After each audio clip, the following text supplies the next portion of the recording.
I'm Summer Morris, CPA, ex-corporate accounting girl and health coach turned CEO of a multi-six-figure business while helping others build financial security, healthier habits, and a better quality of life.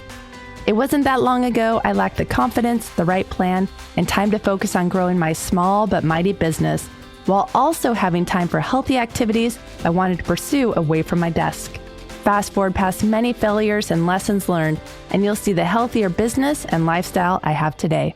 One that changes lives while giving me more freedom than I ever thought possible. I created the Fit to Endure podcast to share simple, actionable, step-by-step strategies to help you do the same. So if you're looking to feel better, live a healthier life without blowing your budget, start a side hustle, or train for your next race, this show will help you make an impact and achieve your goals without creating the overwhelm and burnout that makes you want to quit. You ready? Let's get started.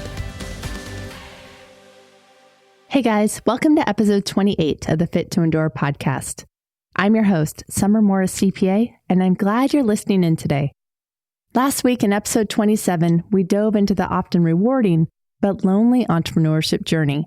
We discussed the highs and lows, the weight of responsibility, and the unique challenges entrepreneurs can face with all the responsibility of making those critical decisions daily.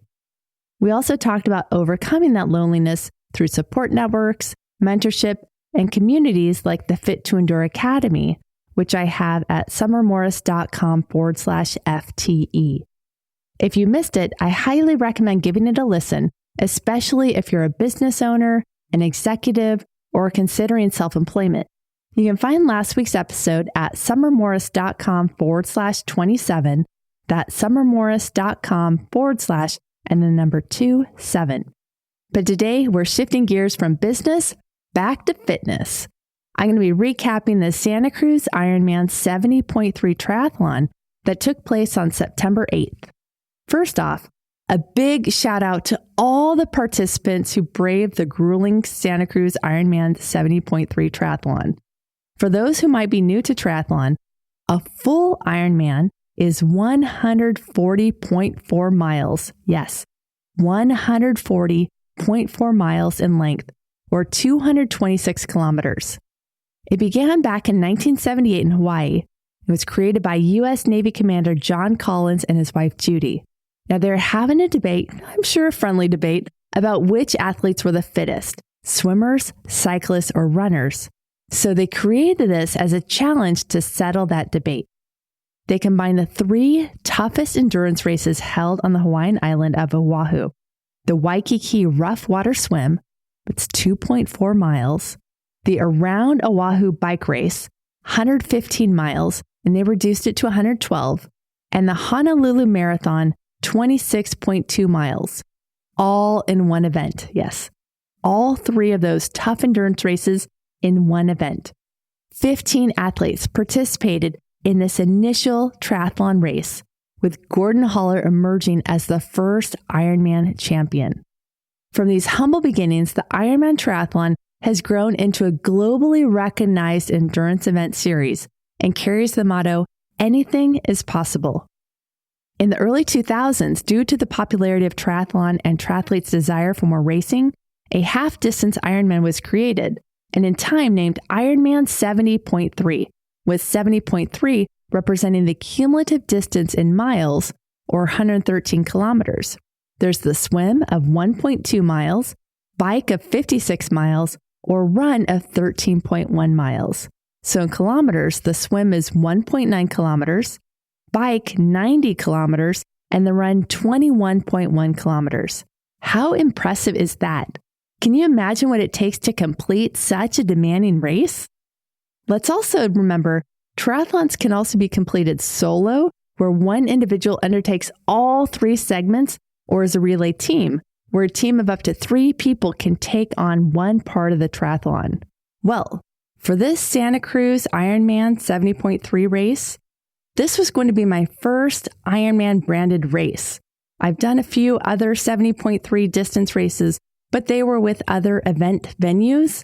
My favorite one, by the way, absolute favorite one, is in Napa Valley, California, and it's through a company called Alpha Win. So if you go to alpha-win.com, alpha.win, alpha.win. It'll take you to Alpha Win. If you look under triathlons, look for the Napa Valley Triathlon, my absolute favorite. It was my first triathlon ever at a shorter distance. It was my first 70.3. And I think it's going to be my favorite for a long, long time. They have one in the spring and in the fall. So when completing a 70.3 triathlon solo, it's an entire day's commitment to endurance, mental fortitude, and strategic pacing. Solo athletes train extensively across all three disciplines of swimming, cycling, and running, and each requires a unique set of skill and stamina. Now, when I'm competing in a 70.3 triathlon, in the race itself, I am focused so hard on pace and nutrition. Now, pace, super important for me because I find that I want to save a little bit of energy from coming out of the water for the bike and the run. Now, I know pros that'll tell me, no, you just give it all on the swim, you give it all on the bike, you give it all on the run. Well, I know I'm not there yet. So definitely pacing the energetic level so that I don't come off the bike and feel completely depleted. So yes, focus on pace and nutrition. Surprising for me is that I learned how many people DNF or did not finish a race because of gut issues, GI issues. So really focusing on what works for you as far as nutrition. And one important thing there that I've heard is you don't want to try anything new in your triathlon. Whatever you're doing in the actual race itself, you want to practice in your practice sessions, in your training sessions. So focus the pacing of what you're planning to do in the race, in the training sessions, as well as nutrition and other things. What are you planning to wear at the race for your race venue? Practice that stuff. Wear that stuff in your training to find out, oh, you might like these bike shorts, but they end up chafing you weird. Or you like these running shoes, but you know what? They throw off the cadence a little bit. Whatever it is, you want to practice it all. I know, I'm digressing. Focus on pace and nutrition. That's what I tell myself. In contrast, completing a triathlon as a relay team involves dividing these segments among the team members. One might swim, another cycles, and the third one runs. This format allows each athlete to focus on their specialty, potentially creating faster and more efficient times for the relay team as a whole. Now, the reason why I didn't compete in this entire 70.3 solo, even though I was registered for it, well, because I broke my collarbone back in June. If you're not familiar with that, I invite you to check out episode 16 of the podcast titled How I Escaped Alcatraz But Got Caught with a Broken Collarbone. Pretty interesting stuff. Yeah, I didn't plan to break my collarbone there, so I didn't plan to not compete in the entire race here. But when I did break it, and I learned that I wasn't going to be able to start swimming or swim training again until the actual week of this race, which meant I would have been out of the water, out of practice, all those things for 3 months from the break of the collarbone to the race. Well, shoot, I'm not going to make my first swim, that 1.2 mile swim in the open water around a huge pier. No thanks. I called Ironman customer service. I spoke to a rad dude named Wyatt.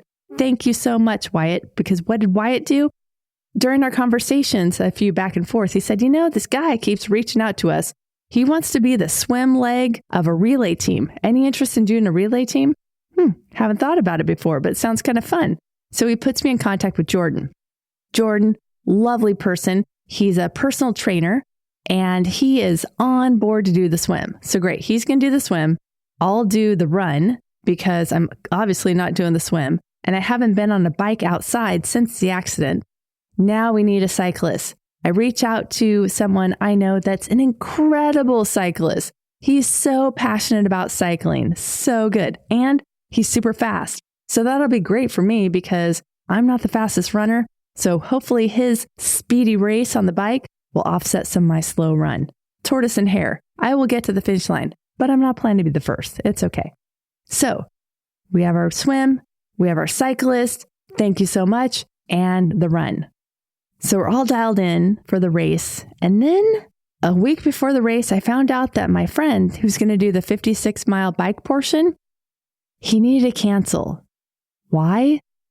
Because he received a killer job opportunity that involved a long distance move right now. Meaning during our race, he's probably unpacking his boxes and dialed into his new job. He works in the school system, which had just started school, which meant He needed to get his bum over ASAP to that school system out of town, get dialed in and help all those kids in the school. So excited for his new opportunity. So sad he wasn't going to be able to be part of this race. But luckily, Jordan encouraged one of his gym regulars to join us. And that's how our relay team named Iron Waves was born. Jordan was going to do the swim. Yash, the gym regular, was going to do the bicycle. And then I would be doing the run. So good. Oh, and by the way, this was the first time my two relay team members, Jordan and Yash, have ever competed in triathlon race ever. So good, right? Talk about stepping out of their comfort zones.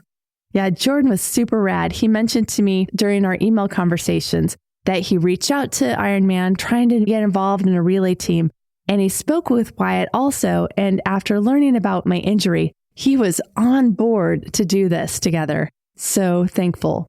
All right, let's take a pause for a brief commercial break. And when we come back, I can't wait to tell you the benefits of being on an Ironman relay team that you don't even get as a full 70.3 solo competitor. Unleash your inner CEO with Summer Morris CPA and the Fit to Endure Academy.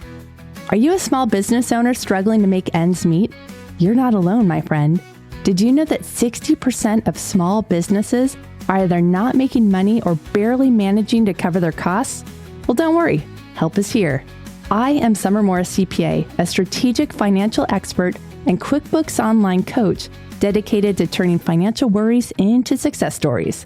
I've been helping entrepreneurs since I opened up my shop in 2014 after leaving corporate accounting for decades. And I've been improving profitability through smarter money management, financial literacy, and accountability. And I am excited to announce the launch of the Fit to Endure FTE online membership, your ultimate resource for financial growth and scaling your business. It opens October 2nd. Join the waitlist at summermorris.com/FTE and be the first to gain access to exclusive resources. By joining FTE, you'll join a supportive community where you can learn, grow your business, and easily navigate challenges. How does that sound? And each week, I'm going to be guiding you through curated training sessions and live Q&A, covering essentials from understanding financial statements to simplifying income taxes. How would you like the opportunity to interact with a CPA regarding your pressing issues each week for only $100 a month? That's right, $100. Each week, we're going to be covering topics live in Zoom and recorded for later viewing if you're not able to attend live, on topics such as understanding financial statements, exploring QuickBooks Online and bookkeeping, simplifying taxes, and designing your business roadmap for success. Now, those sessions are going to run from 10 a.m. to 11:30 Pacific time. And again, they are recorded for later viewing. So don't worry if you can't make it live. You're going to be able to submit your questions and get them answered. So if you'd like to learn more and sign up for the wait list, you can check it out at summermorris.com/FTE. That's Fit to Endure. Once again, summermorris.com/FTE. I'll see you inside. Welcome back. All right. So for the Ironman 70.3 in Santa Cruz, California, earlier this month, gorgeous venue, by the way, Jordan offered to do the swim portion in the Pacific Ocean, again, around a long pier, so long. Yash, Jordan's friend, agreed to do the bike portion, and I was the runner.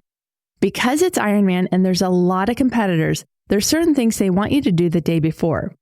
And so we ended up having Yash bring his bike the day before and rack it in transition. So for those unfamiliar with triathlon, there's a place called Transition, and that's where you're going to have your bike helmet, your bike shoes, your running gear, whether it's running shoes, your hat, the running belt, which is kind of like a snap-on belt, and it can have your bib number, the race number attached to it, all those things that you're going to need. So you're going to start at the water, wherever the water is, you're going to swim, and when you get out of the swim and prepare for your bike, you're going to end up in transition. And transition is where you're going to transition yourself from swimming to bicycling. So you're going to get out of your wetsuit or whatever you're wearing in the wetsuit, the swim hat, the goggles. You're going to take that off. You're going to put your bike shoes on. your bike helmet, all the things you need for the bike, maybe a little Garmin for your navigation, whatever it is. And then you're going to set off yonder into the race for the bicycle. And then when you come back from the bike, you're going to end up in transition again. And what? You're going to transition to the run. You're going to rack your bike back on the rack that's kind of like think of a clothesline, but it's heavier, sturdier, hopefully, for your bicycle. So you put your bike seat on this rack, kind of like a clothesline, but it's not because it's for bicycles. And then you're going to take your bike shoes off, take the helmet off. Unless you like to run with the helmet, you could do that too, I guess. And might save some time. And then off you go for the run. All right. I know. I'll get back. I know I went on tangent. The morning of the race, I see Jordan and Yash are installing a second water bottle to Yash's bike. Because even though there will be aid stations along the route with things like water with electrolytes, regular water, sugary gels for fuel, cookies, chips, other calorie-rich things, because he's going to expend a lot of calories on those 56 miles. So it's good to have the things at the aid station, but it's even better to have some stuff on your body, on your bike, like 2 water bottles. Oh, and I mentioned before, don't try anything new on race day. But here's Yash and Jordan, all the new things. So Yash is trying new gels. He's going to try some new fuel that I gave him for his water bottles, all the fun things. And Yash also had some gels to put on his bike that Jordan's girlfriend, who is very proficient in triathlon, gave him. Gels are essentially a sealed sugar packet with some nutrients, some salts, a little liquid to squeeze it out, all the things. So Yash needed to tape these gels to his bike. You essentially tape it to the frame. Since you're riding, if you tape it to the bike, then you could rip it off one-handed, squeeze it in your mouth, put that waste in your pocket or whatever you have, and then move on. But Yash realized he's in transition. He doesn't have tape. How are you going to tape gels to your bike if you don't have tape? Well, Yash is very fortunate that I've been very clumsy lately because I had my first aid kit with me. So we grabbed that Band-Aid medical tape and we medical taped his gels to his bike and he looked like a pro. All right, I'll stop rambling and get to some of the benefits of competing on a relay team because that's where you're here, right? If you're new to triathlons, jumping straight into a 70.3 can be intimidating. I know I started with the sprint distance, it's a smaller distance, and then I went to Olympic distance, and then a 70.3. Participating in a relay allows you to get a taste of the race without the overwhelming pressure of completing the entire course all by yourself. You can build confidence and skill by focusing on one discipline, make the experience less daunting and potentially more enjoyable. Let's segue for a moment to the benefits of competing on a relay team versus completing the entire race yourself. Is as a relay member in Ironman, we had a front row seat. Literally, we had a little stack of bleachers, front row seat in transition in that gated area where all the bike racks are. And the morning of the race, the folks set up their transition station, kind of like your locker in school, where we all had our locker in junior high or high school. And maybe you set it up a particular way, like you have shelves or racks or a mirror, or you like your books over here and your snacks or water, whatever it is over there, all your cool posters, all that stuff. It's just like that, except it's for the race. It's not for, school books. They're setting up their transition station, which is very small for each person. So you need to be efficient in where you place things for getting out of the swim, preparing for the bike. And then when you come back from the bike, how you're going to quickly transition to the run, since these transition times are part of your overall race time. So it's really important that you know how you're going to get out of the water and onto the bike as quickly as you can with all the things you need for the bike, and then be able to come back and transition from the bike to the run with all the things you need for the run. Really important steps to know, important steps to practice as you practice for your triathlon training. And even better to have this front seat watching these people come in and out of transition. You get to see what's working for some, what's not working for others. So you're like, okay, don't do that when I'm doing it. It was so valuable. And having Yash there with me, since Jordan was out in the swim and we would see faster swimmers coming in to transition, I would mention to him, oh, this is what I was starting to learn early on, is like when the folks are getting on the bike, are they wearing socks? Are they not wearing socks? because not taking the time for socks means you can get out on the bike sooner. But will the socks help you prevent getting blisters later in the run or whatever it is? And seeing the different styles of helmets, seeing the different styles of bikes. There's some people with bikes that are called triathlon bikes. Others have road bikes. You even see mountain bikes and some really interesting things. Hopefully no e-bikes. That would be cheating, I would think. No e-bikes. But you see all the different gear, all the different setups, and the steps in which people are doing it. You'll see some folks fumbling to get out of their wetsuits and end up laying on the ground, trying to just painfully get those wetsuits off their ankle. Why won't it get off this time? It's so frustrating, right? But we get to see all that fun stuff. Front row seat as a relay participant. So valuable. A huge perk of being part of a relay team that I experienced was having someone on my team see my blind spots when I left transition for my run and being able to communicate that to me when I got back. He noticed my left arm wasn't swinging as much as my right arm. This was so valuable for me to hear because I noticed during that 13-mile run that my right foot was hitting the pavement much more than my other one. So much that now one of my toes has the bruised toenail, the purpley toenail, where you're like, oh no, I know what's going to happen here. That means that toenail had a bit of abuse and is going to fall off. So sad, I know. I'm so sorry, toenail. I'm sorry to see you go pretty soon. This was so valuable for me to hear him say because during the run I noticed my right foot hitting the pavement much more than my other one. And it made sense why my left arm wasn't swinging as much because it had been in a sling for so long after breaking my collarbone. And when it was out of the sling, I was focused on keeping my left armpit closed, keep my left arm holding tight along the rib cage. Don't let it move as much as it normally would so that I don't accidentally damage it even further. So having it by my side, locked in place, was very familiar to it for the past few months. And so going out on the run, it made sense why it was just harnessed there a little bit more than, say, my right arm, which was very free. Having this information from my relay partner, I was able to communicate it to my physical therapist that I've been seeing each week since I've had the collarbone surgery, which led to more precise rehabilitation exercises for me to do. For those already seasoned in triathlons, relays are an excellent way to hone specific skills. Perhaps you want to concentrate on improving your swim time or your cycling power, because competing in a race is so much different than when you're swimming or cycling on your own or just with a group of friends. Relays provide the opportunity to push your limits in one area while still enjoying the competitive atmosphere of a triathlon. Whether you're a new or experienced triathlete, there's an undeniable magic in competing as a team. The feelings of friendship, shared goals, and mutual support can be incredibly motivating and fulfilling. Working with a team instills a sense of accountability. You don't want to let your teammates down, which can drive you to perform your best. Moreover, the relay format emphasizes strategic planning and trust. Knowing that your teammate is waiting for you to complete your segment adds that extra layer of motivation and excitement. Plus, you get to share both the training journey and the race wins together. Celebrating a successful finish with your teammates like those in Iron Waves who understand the effort and dedication involved multiplies the joy and satisfaction of completing the race. So there you have it. Whether you're considering your first triathlon or a seasoned athlete looking for a new challenge, competing in a relay can be an excellent way to engage with the sport.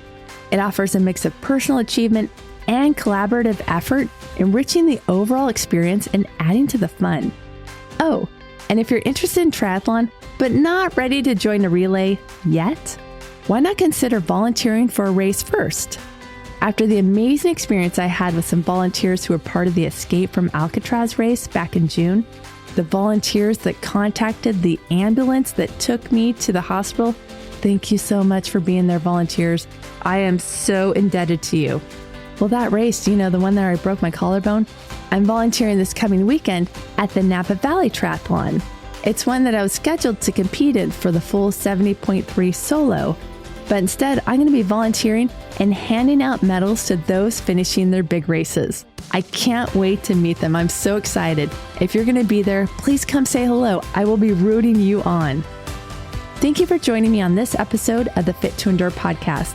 You can find the show notes for today's episode at summermorris.com/28. That's summermorris.com/28. And there I'll have links to the different venues, Ironman Santa Cruz 70.3, the Napa Valley Race Triathlon, and a handful of tips that I've been gifted by other triathletes to make the triathlon experience that much more enjoyable.